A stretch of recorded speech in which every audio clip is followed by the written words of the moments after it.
Nah, sing tak kandhani ya anak-anak muridku biyen iku ya sing koyo ngepung bareng. Ono apa, Mbok? Pokoke ono. Oh, maksudnya dulu panjenengan pernah bilang Nggih, pun pernah kalau niku ngomongaken waktu ganti presiden yang akan datang ini itu ada tambah perubahan luwih gede. di alam. Alam itu tambah luwih gede pergantian iki ya. Ageng atau besar napa maksudnya? Ganti besar apa mas? Tingale ten kula niku seluruh Indonesia. seluruh Indonesia sampai luar pulau Indonesia. Bakal gimana maksudnya? Nggih, ngoten niku wonten gempa, wonten banjir, pokoke kados nek enggo pujian ancur ngoten niku lho. Lebur. Wong padha entek.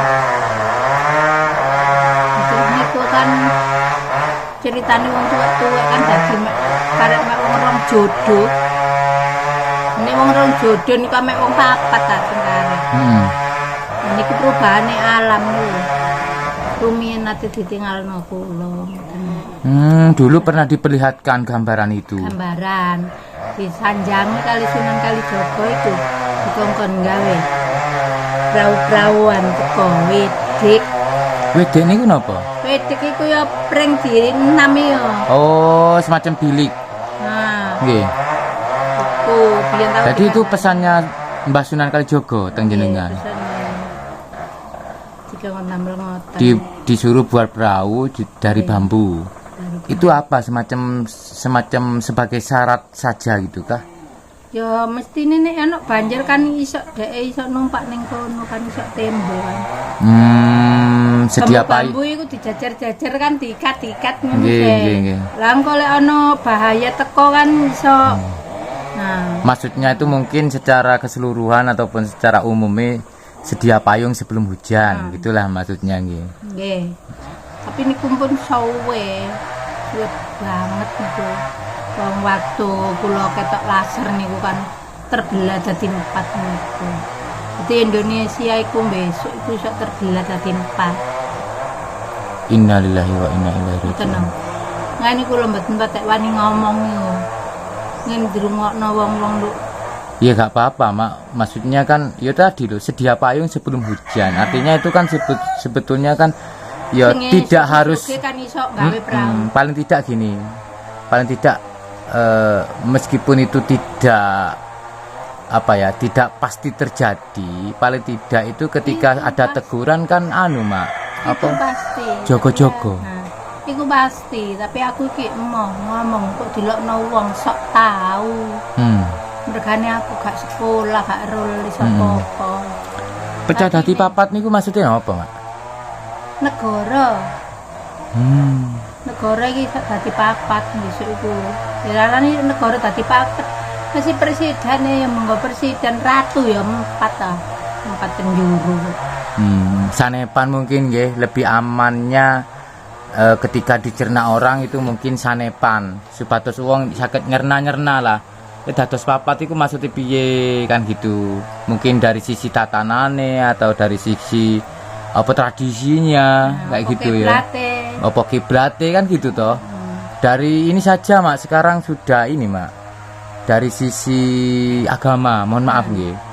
Sekarang kan semacam agama kepercayaan itu kan sekarang sudah istilahnya banyak orang yang sudah condong ke sana, lebih mengikuti tatanan leluhure daripada orang luar kayak gitu loh Mak. Ten pamanggihan rasane ati kula. Niku hanya satu-satunya itu hanya manusia ya. Yang melakukannya. Baik buruknya itu loh. Jadi ini kan manusia sendiri-sendiri. Agama itu sama. Kalau keyakinan pada yang kuasa itu kan beda-beda. Beda-beda kepercayaan. Tapi kula niku sama-sama. Harus percaya. Nggih sami Mak. Diajarkan untuk saling mengasihi, menyayangi sesama makhluk. Lah ngoten sih. sama makhluk. Nggih, sesama semuanya. makhluk berarti semuanya, termasuk alam, ya manusia, tumbuhan, Hewan. tanaman, hewan dan sebagainya itu saling mengasihi. Tiang lek ngoten rukun tentrem paling mak nggih, adem ayem paling nggih. Ah. Mboten sikut-sikutan, Mak. Nggih. Tapi ini wong iso duwe manusiawi karo manusiawan. Iku apik. Maksudnya Bener. piye? Nek manusiawan iku kan ngasih segala kewan. Heeh. Manusiawi kan setiap menungso kaya kanca-kanca sing ora kenal. Baik buruk ke orang itu harus bisa menerima apa adanya. Leres. Itu. Nggih, leres niku. Itu tuh kalau aku. Nggih. Bagaimana jeleknya orang itu ya. Nggih. Biarin. Nggih. Lah bukti ini rumah ini meskipun di dalam hutan banyak dikunjungi orang dari luar kota, ngoten lho. Lah Nggih. lek mboten cara jenengan wonten tamu terus mboten nyemanggaaken mosok nggih balik malih. Lah ngoten sih Mak nggih. Niku kan Tapi nggih niku wau pancene keadaane kula niku kan ngarit. nggih. Jadi kadang-kadang masih tamu kadang nggih kula tinggal ngarit. Ngeten niki wau sampean kula mengkane mangan kurang titik kula niku budal ngarit nggih. Ngarit mriko wau ngetan ngene. Terus sampean ngene Nggih. sing wau. Dalam? Ngarit mriko ngetan ngene singit-singit wau. Niku wau. Nggih badene. Mengkane nek sampean mang kesusu lah tak kongkon ambek mbah. Nggih. Nek mboten kesusu. Kula niku pun jam setengah badhe meluncur. Mak jenengan niku satu hari tuh cari rumput berapa kali sih, Mak? Satu kali. Oh, Satu jame. kali Tiap makan. Jame habis. Satu. Oh, kurang berarti kalau pagi Mak di rumah, di rumah. sampai duhur di rumah. Iya. Habis duhur baru berangkat cari rumput. Walaupun alah. ada tamu banyak ya tak tinggalin. Tetap ditinggal. Nggih. Tinggalin. Biar urusane mbah. Nggih. Kula nate mireng panjenengan nate sanjang, butone pun warak niku maksudnya piye? Niki Indonesia kan diadakno karo pemerintah duwe anak loro, siji, loro, telu, papat. Ya. Program seperti Program. KB keluarga berencana. Nah, iku nek gak diruwat Murwakala terus mbok Sukerto utawa mbok Sengkala ditanggapno wayang mayangi ngono iku diruwat. Lah Nggih. iku lak dipangan Bathara Kala, lak wareg Bathara Kalane. Wong duwe anak sitok wis loro wis. Nek kecelakaan mati iku gak panganane Bathara Kala. Oh, maksudnya ngoten. Unsur-unsur aksara Jawa ngono. Panganane Bathara Kala.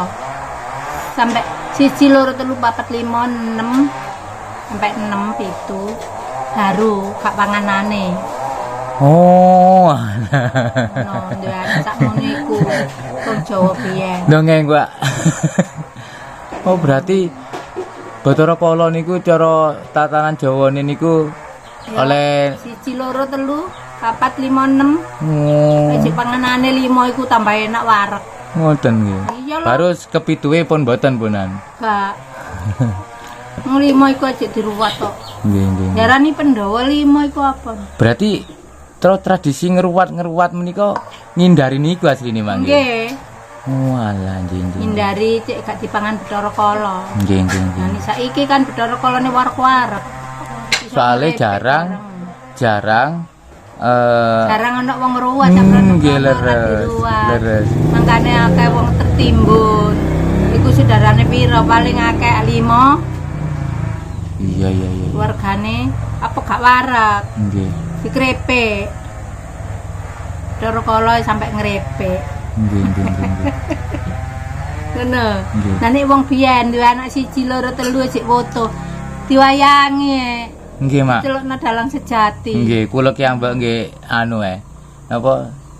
Diwayangi. Nggih, diwayangi. Buat Sekerto. Nggih. Iku serah-serahane iku nek wonge cukup ya nganggo wedhus kendhit. Nek gak cukup ya njaluk sepura mbek Bathara Kala pan ditleno panggang ayam tok. Ngono. Wedhus kendhit niku sing wedhus wonten corake kados ngendhit ngoten nggih. Ada semacam warna kulit tapi dia semacam bentuk Hitam, sabuk. putih. Ya. Wedhusnya hitam, Nggih. sabuknya putih. Walaupun wedhusnya itu merah, tapi ada sabuknya putih, itu diarani wedhus kendit. Kendit. Iku serah-serane. Iku arep angel lho, Mak. Makanya gak angel apa. Langka lho kambing kayak gitu. Langka terus apanya kanggo ruwatan. Nggih. Ngono. Kanggo ruwatan iku ngono asline mangkane masih wak dalang barang ngruwat gak adek wedhus kendit.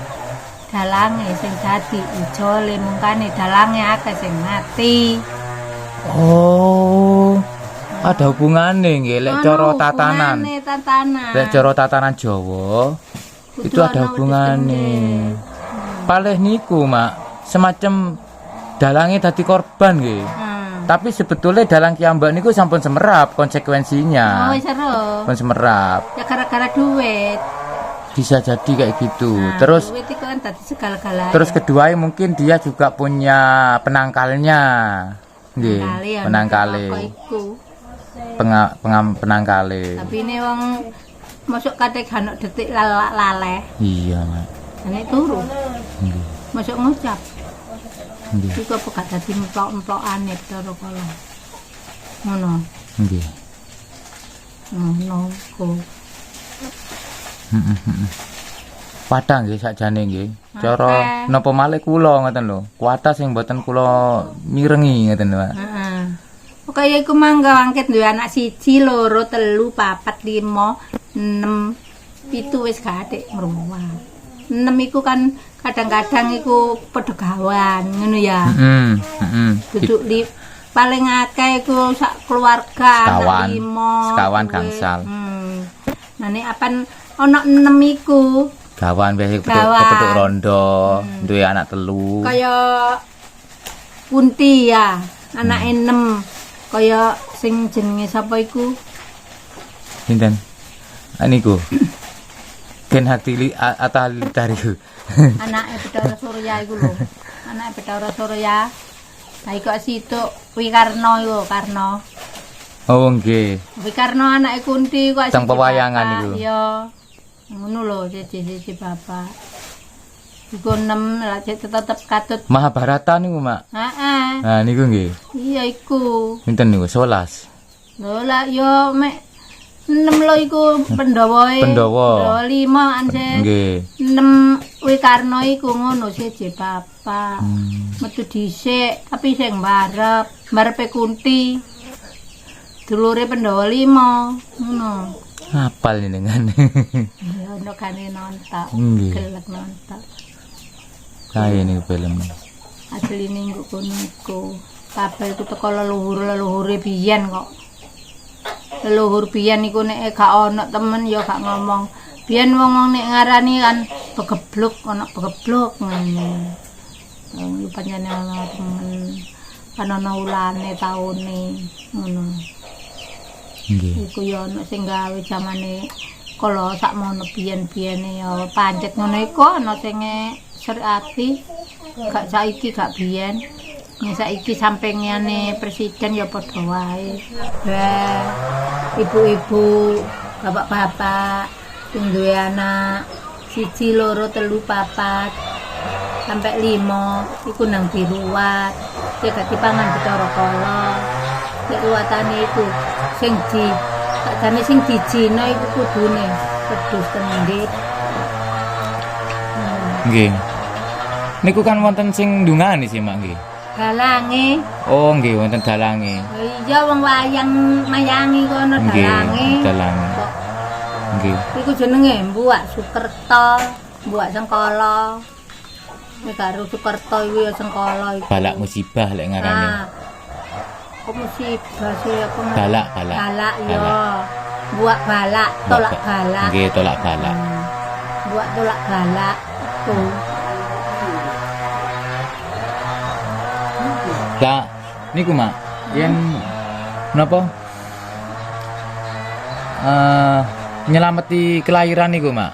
Nek kelahiran nak wis diucap nembah. Nggih. Lah jenengan sing mbah sing ngucap jenengan sing nyediakaken. Iya, beberapa. Mboten tumput masak. Beberapa bubur menir. Bubur abang, bubur mening, munir. Menir. Nggih, bubur menir tumpeng, Lawe kulup-kulupan. lawe kulup-kulupan, Tahu tempe. tahu tempe.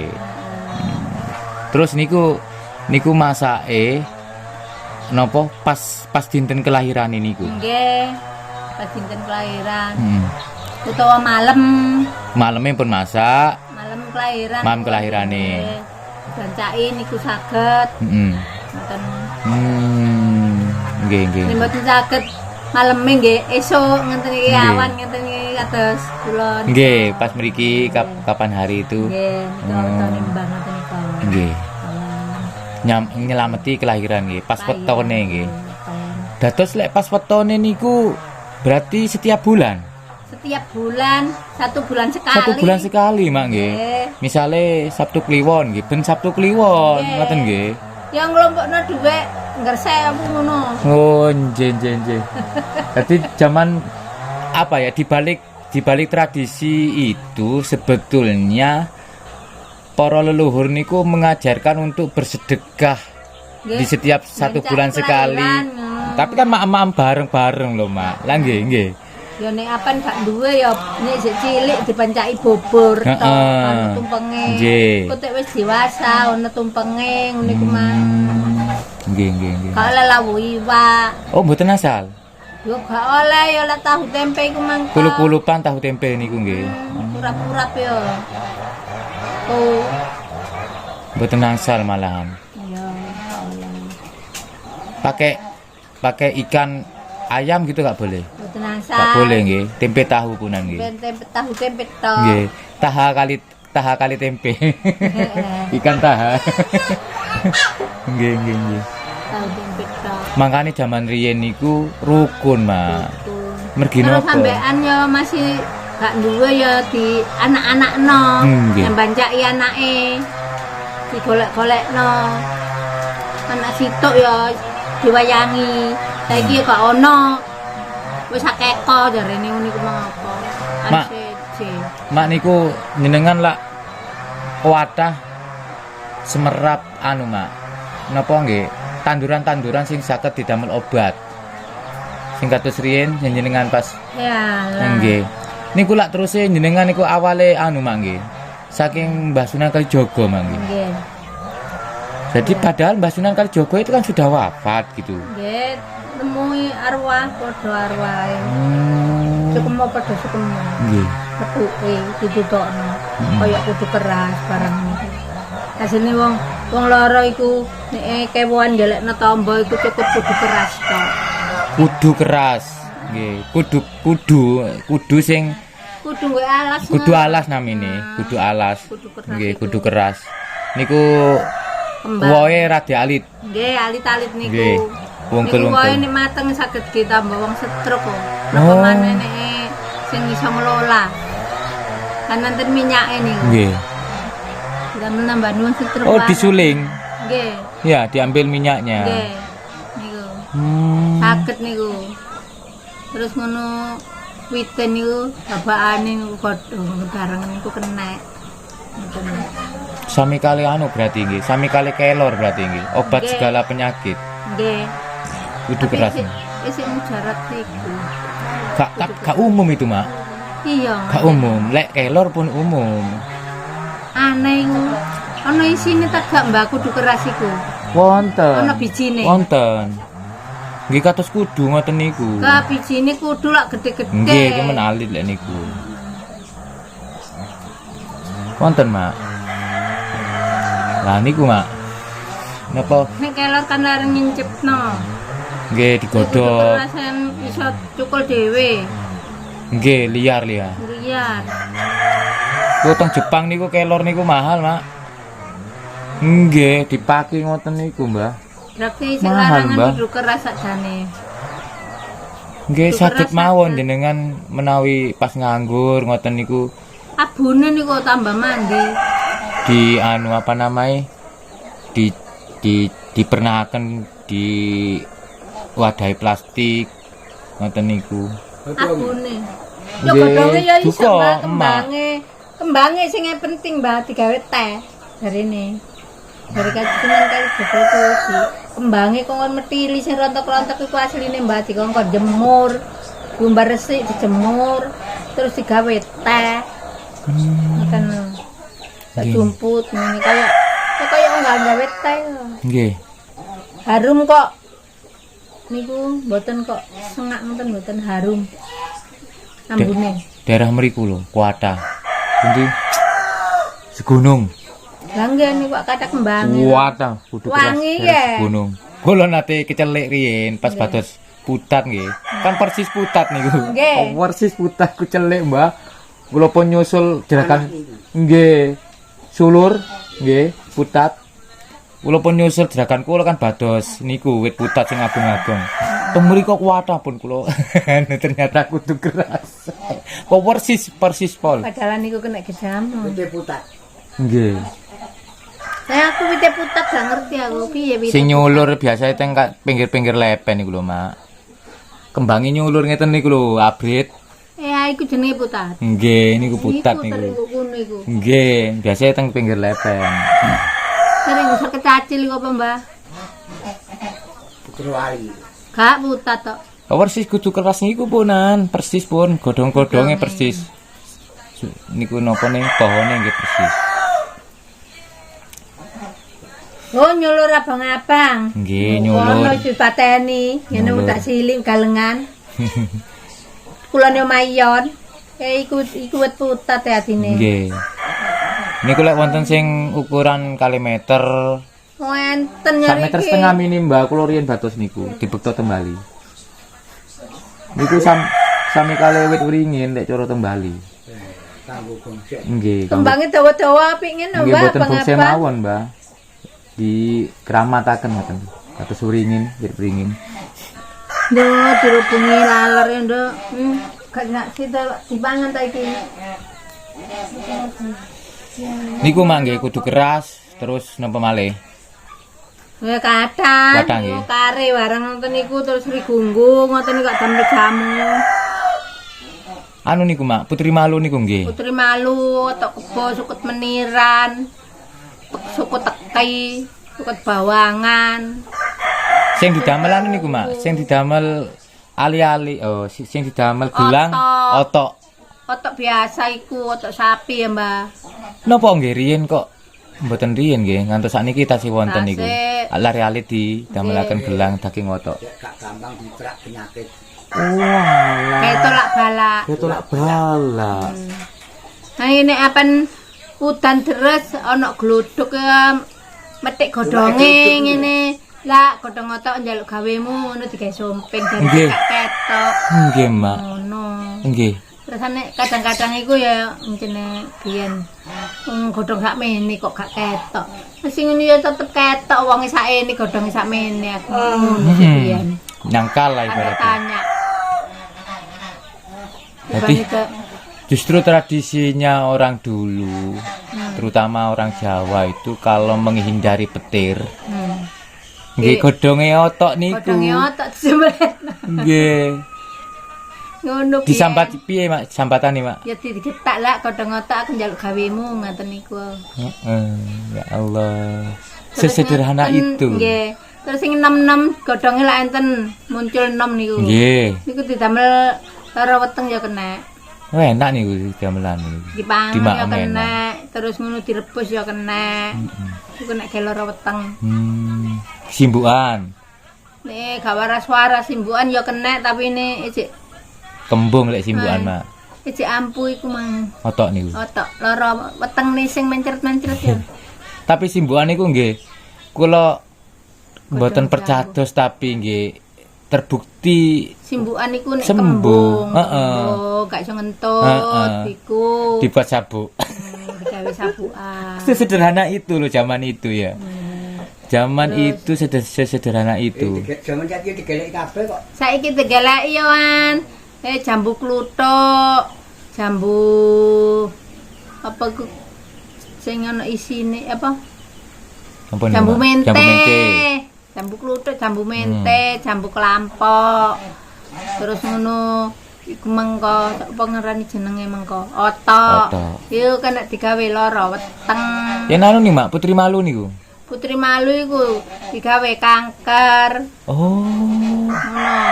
Kanker sing bendel-bendel nduk gulu-gulu pating prentul iku. Oh, anu, Mak, sanes kanker niku. Iya, kanker rahim padha ae ya kena. Kelenjar Kanker getah. tumor. Kelenjar getah Iya. bening. Getah. Diapaaken? Di iku nih ta. Heeh. Putri Malue niku. Putri Malune kan dicongkel ngene se. Kan ana durine iku. Nggih. Ya alon-alon yang diombang apa-apa resik. Terus nanti godhog. 3 gelas dikarekno sak gelas. Sak oyot-oyote. Nggih. Sak godhong-godhonge. Ya sak kembang-kembange. Sak kembang. Oh, wutuh langsung nggih. Nggih. Heeh. Iku kena digawe kanker. Putri Malu niku, Mak. Sakniki nggih, jaman sakniki niki. Niku, Mbak. Goleki. Dibatos bongse. Kan Putri Malu niku lah Apik kembange. meskipun tuwek kan pancet alis sak monten ya, Mbak. Iya. Putri Malu niku. Niku damet bongse Mak ratusan juta, Mak. Saestu. Sing iku lho kengken godhog biyen niku murid Mbah sing gulune teng brandel niku nomor 2 wong pedak sili niku. Saras nggih. Wah rasi. Nomor 3 wong gak gelem kok wonge ya mbok mati mbok urip kuno wingi gak gelem godhog kok. Kanker kok. Kanker kene rahim apa ngene iki jenenge? Payudara. Kanker payudara. Nggih. Ah niki wonten cerita, Mak. Wonten cerita. Napa ngarani? Dipak Puser. Heeh, pusernya apa? Dipak Puser niku kan wonten sing langsung diemplok kali bapak itu kok nggih itu kok ibuke supados manut anake. Wonten sing dikeringaken didamel jimat. Nggih. Lah niku wonten cerita niku ngeten. Wonten yuga anak kecil yang mboten sembuh-sembuh sampai penyakit niku cara dibatasaken penyakit mboten wonten. Malah bapakne dhewe senambani. Nggih malah dikumaken Dipak Puser niku, Mbak. Wah. Bener Mbak yo. Nek cuplak puser cuplak diumbar resik disimpen dipepe disimpen dhewe. Tek gedhe areke iku gawe ngobati ya kena nek areke lara. Engko nek digawe kecerdasan ya digelekno ilate patuk bawang karo gedang emas dikongkon ngelu areke iku dadi kekebalan ngono tok critane. Kekebalan dalam artian apa niki? Ya cerdas ya kebal awake. Oh, maksudnya imunnya kebal terhadap penyakit. Iya, dimane kebacok ngono kuwi ya gelis waras ngono. Napa, Mak? Napa? Ilate manuk pelatuk bawang. Lho, wangel niku, Mak. Ya angel. Niku kadose burung dilindungi niku, Mak. Nggih. Ilate bisa. Iku sak teleke, sak lare, sak sembarang payu ya, Mbah. Payu kabeh iku. Kale napa? Ya digawe wong ngono-ngono iku wong sing galak kekebalan kesaktian iku. Napa nggih lek cara basa umume pelatuk bawang niku? Anu niku ta. Napa manuk pelatuk niku ta? Sing biasa teng kebo-kebo niku. Sing muni tok tok tok tok tok tok. Enggak, duduk sing tok-tok. Pelatuk bawang ku warnane kuning. Kuning. Warnae? Warna kuning dadi abang ono ireng. Awak abang kene ireng. Iku pelatuk bawang. Iku kene kuning.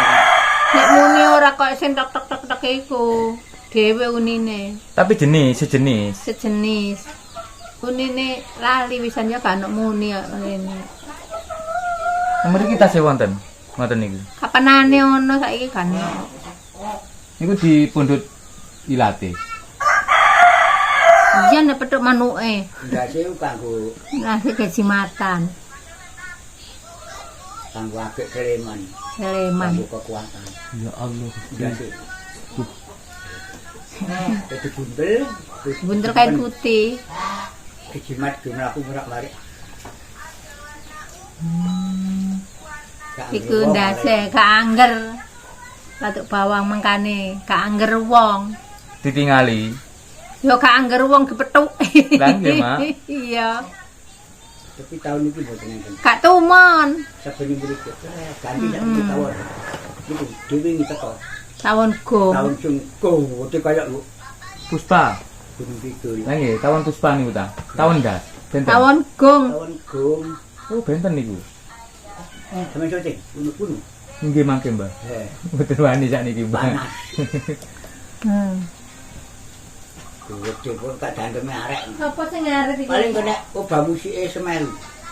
Oh, saged mawon, Mbah. Nggih, niku adi mabur murak-marik to. Ibu iki teko lor kok. Kan panas, Mbah. Wono, Mbah. Digodak komi iku mlayu ngono. Terus mandek. Gak ada dupa sik leren. Akhirnya leren. Ayo dincik wis bos. Kedoan ketok kok. Beda dengan tawon pada umumnya, benten. Lebih apa? Lebih besar. Yo gede. Emplek yo gede tapi mesak emplek, tapi kandel emplek sak muni yo, Dek. Kandel. Tapi madune yo ampuh sing tawon cilik. Nggih. Teko tawon cilik ku sok njupuk suket lamuran. Suket wong iso njupuk alang-alang. Nggih. Tapi tawon gong gak iso. Itu. Lah madu sing mandi ku njupuk sukete alang-alang. Ya, kembangnya alang-alang. Bun teko alang-alang. Teko suket lamuran sing nggo embong ditandur iku lho. Iku dimoti tawon sing madu iki. Mulane ginambani wong enjo sing tawon biasa. Tawon gunggu secara bobot iku sak setengah kilo, nek tawon Biasa. sak kilo. Oh, lebih sedikit madue. Ya. Karena dia pilih-pilih kalau Iya. makan. Nomor 3 to tawon gong, ya. Tawon biasa, tawon klanceng. Oh, kelanceng nggih. Klanceng sing paling apik. Klanceng ku iso njupuk barang gaib. Klanceng. Nggih. Ana uwit sing gaib. Kayu ingas. Nek tawon iki lak mok ngamek kembange, tapi nek klanceng ngapek kembang, ngapek getah. Oh. Lah getah iku digawe nambani wong sing kena liver. Liver sing atos Nggih. iku tembone ya klanceng iku mang. Malame klanceng. Malame berarti kelakapane. Nah, adae. Adae. Kok adae kan getahe. Getah segalae getah. Tluto segala tluto. Tapi tluto iku ana sing gaib. Kayu ingas niku nek mancing nggo wong abu. Tapi nek digawa tawon, diramu tawon dadi tombo. Lha iku darani gaib. Nggih, nggih, nggih. Klanceng. Masuk akal, Mbah, masuk akal. Mboten masuk akal, baik wis neliti. Nggih, leres. Wis ngetutno. Leres, Mbah. Oh, lagi. Maksud kula mireng niki kali nalar ngoten lho, Mbah, Iya, ceritane, iya. Mbah. Nggih, nggih, masuk akal. Leres niku, Mbah. Masih tawon madu. Ku ana sing sakti. Sing jenenge tawon suk. Tawone cilik-cilik padha tawone tapi tawone cilik rupane dawuk, manggone nggo njero lemah. Nah saiki nek ndelek tawon suk, tawon biasa gak mau nggo lemah, manggon nggo apa? Kayune ditebang kabeh, dadi manggon nggo njero lemah. Nggih, Mbah. Ku tawon gum. Tawon biasa. Tahun biasa tapi manggon teng lemah. Gak mangan gue lemah gue entek ditutuki gitu. Di bonsai, digawe patung, Iya, Mbah. dipeceli, digawe Iya, Mbah. kayu. Jadi tunggake alas iku entek. Tawane manggon gue njero lemah dicake landak, dicake tikus, pokoke bolong ki nggone tawon. Mbak pernah nemu tawon ora ana mbokne madu njero lemah ku pernah kok. Lho, maksudnya madu mawon tapi tiangnya mboten wonten. Enak. Kabur tapi ya, Mbah. Ya mboten semerap. Paling yo kabur dirubung keranggang. Iku soleh sak timbo men. Iya. Masalah. Rezeki nomplok. Dan saking gregete Mbah, ngeleki tawon sak kesuk kok mumet gak nemokno mbok manggon mbok kene lak enak tak sundep. Gredes iki sing tak nyundep. Tasih wonten alate. Bekase. Ya. Are to bendo. Mbok manggon mbok kene enak gredes. Lho, kok madu? Lah iki madu tok kene. Ya sak timbun. Iki ngundhuh tawon pindho ngoten niku ya. Tapi sing dhisik lak asli ketok. Kok ana bolongan ana tawon tapi gak mbokne. Iya madu tok, wong asale diparani. Lho Pak, encene alas macem-macem. Nek diceritakne ya macem-macem cerita. Nek diwasno nang motor iki ngancene alam iki gedhe sing paham timbang sing gak paham wae. Tapi sing kaya ngono ku mang ya jarang dipahami wong ya. Nggih, Mbah. Nek gak ahli wis wong mbah biyen 100 meter tenguk-tenguk oleh tawon. Kondune. Saiki nek gak nglebek nang pokoke gak ngaran emok. Oh, anu, napa maksudnya niku ngeten? Dulu mungkin Mbah waktu muda ngeten nggih. Nah, Jarak durung ono wong rojane tawon. heeh. Durung ono. Wong mbah tau dipanggil air mancur kok. Oh, anu. Jamu air mancur. Bukake air mancur, nyar-nyaran. Lah mbutokno maju to. Nggih. Aku gelem dijak andil pabrik jamu air mancur, tapi tukokno alat sing iso miber dingklik katilan iso miber wis. Iku kok iso nempuh gampeng sak pira dhuwure gampeng. Oh, anu Mbah, wonten lek sakniki Mbah, Ya drone. saiki ya biyen gak ono kok. Wonten Mbah, drone sing didamel mupuk saben Iya. niku sakniki Ya, aku kayak ono ngunak berangkat masih gak saged ditumpaki niku. alas njak tak tempuh. Kayak ngono tahun gung, lapo njelek ngunak penak kok menek-menek. Gitu? Iya. Ya, iku. Wong iku kena uwape sayape angin ngene tawon ya buyar. Buyar. Dados jenengan niku riyen 100 meter sebelum dapat katakan sebelum dapat rumahe tawone, sarang tawone, jenengan pun saged ndetek. Lho. Ketok, lho motor lho ketok. Ya Allah. Disungunduk arek pira? Arek loro ta telu mbae mok tengok-tengok neliti. Wong kanok sing iso iku nek gak Mbah. Mbah, iki ndudukno weteng mbah susu koyo ngono. Mboten napa-napa, Mbah. Mboten napa-napa, Mbah. Mboten napa-napa. Niku Wandul.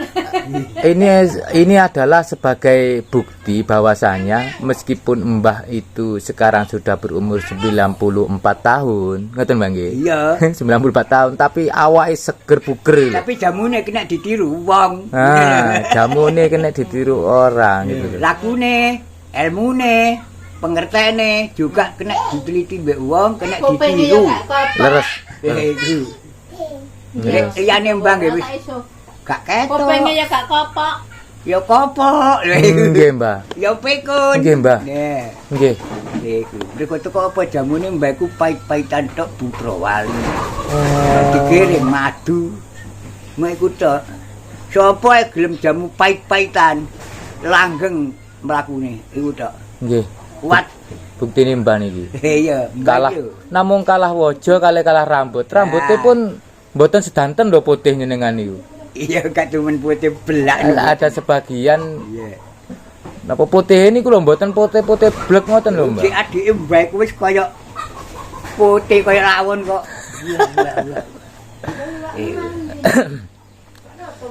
Kuping tengen, meripat awas. Cuma barenge mbak iki lho kancae mbak iki lho. Wis ilang kabeh wae. Ya Allah. Ya Allah Gusti. Kucing neko. Putih. Jenenge Mbah Mangun iku ae. Sing nunggoke iku mbah laire. Nggih. Lah kok loro gak ono iku piye? Kliru lakune apa kliru jamune lho iki diteliti mbek Mbah. Keduanya kayaknya, Mbah. Jenenge alam. Menungso iku tandurane alam dhewe gak iso namtokno seger rasane menungso. Gamel duwe to? Nggih. Apa jare sing nglakoni wong dhewe-dhewe. Nggih. Kedah, Mbah.